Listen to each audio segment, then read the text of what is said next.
নমস্কার বন্ধুরা, আজ আমি বানাবো কাতলা মাছের রেসিপি।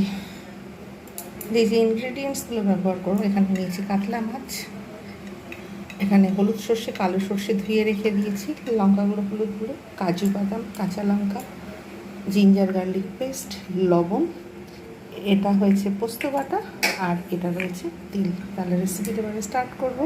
প্রথমে আমি নেব সর্ষে, এগুলো সব পেস্ট করে নেব। এখানে নেব কাজু বাদাম, কাঁচা লঙ্কা, তারপরে এখানে পোস্ত, আর এখানে নিয়ে নেব তিল। এগুলো জল দিয়ে পেস্ট করে নিয়ে চলে আসছি। কড়াতে দিয়ে দিয়েছি তেল, গরম হোক, তারপর এতে মাছ দেবো। একটু লবণ দিয়ে দেবো যাতে মাছটা না তলায় বসে যায়। মাছটা কমিয়ে দিয়ে তবে এতে মাছটা দেবো।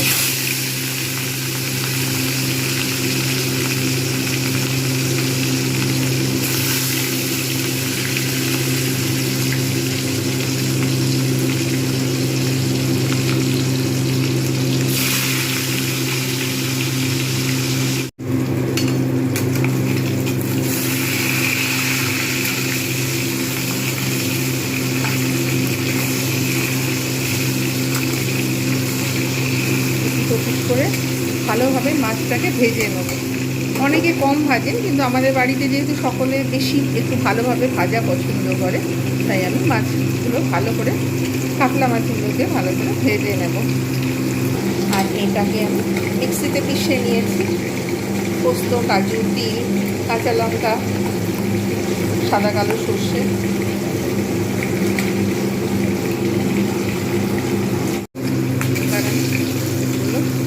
অন্য পাত্রে রেখে দেবো। এই তেলের মধ্যে আমি গোটা গরম মশলা ফোড়ন দিয়ে দিলাম। এবার এতে দেবো জিঞ্জার গার্লিক পেস্ট,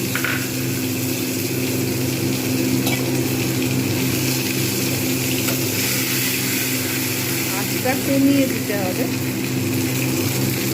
এইবারে আমি এর মধ্যে দেব বেটে রাখা সেই সর্ষে, পোস্ত, তিল, এগুলো দেবো।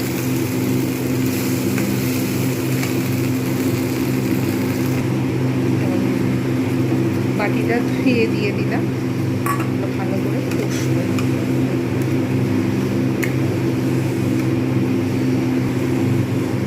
লঙ্কা গুঁড়ো, হলুদ গুঁড়ো,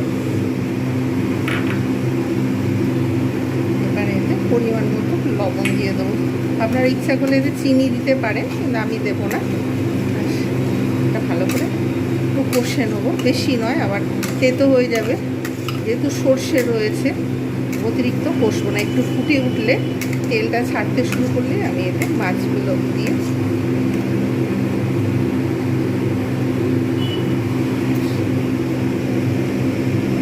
জল দিয়ে দেবো, বেশি না, এটা একটু ফুটবে।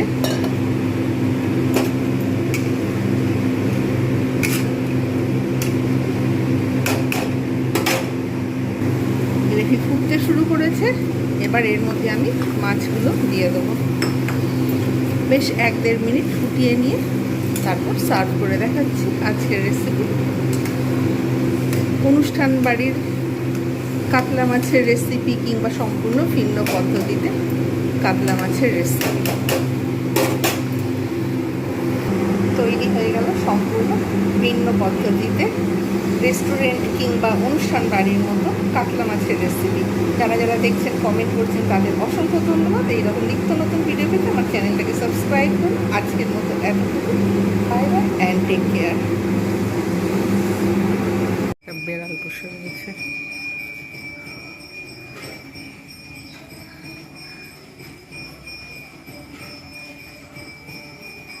এখানে টগর ফুলের গাছ, পুজো হচ্ছে কোথাও।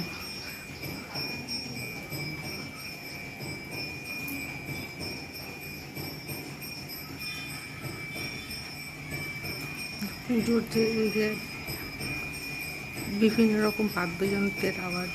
এই টগর ফুল গাছে একখানা ছোট্ট একটা টুনটুনি পাখির বাসা রয়েছে। মাঝে মাঝে এখানে উঠে আসে, আবার মাঝে মাঝে এখান থেকে সরে যায়। বৃষ্টিটা থেমেছে।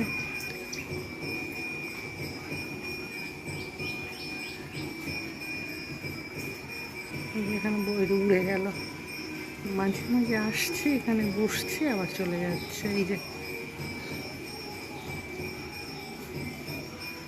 পাখিটা এই টগর গাছের মধ্যেই থাকে। বিভিন্নভাবে চেষ্টা করছিলাম এটাকে ক্যাপচার করার, এখন একটু ভালোভাবে ক্যাপচার করতে পারছি। ভালো লাগে এই ছোট্ট একটা পাখি থাকে এই টগর ফুলের গাছটাতে। বৃষ্টি হচ্ছিল একটু আগে, এখন বৃষ্টিটা থেমেছে। কোনো মন্দিরে পুজো হচ্ছে, বিভিন্ন রকম বাদ্যযন্ত্রের আওয়াজ।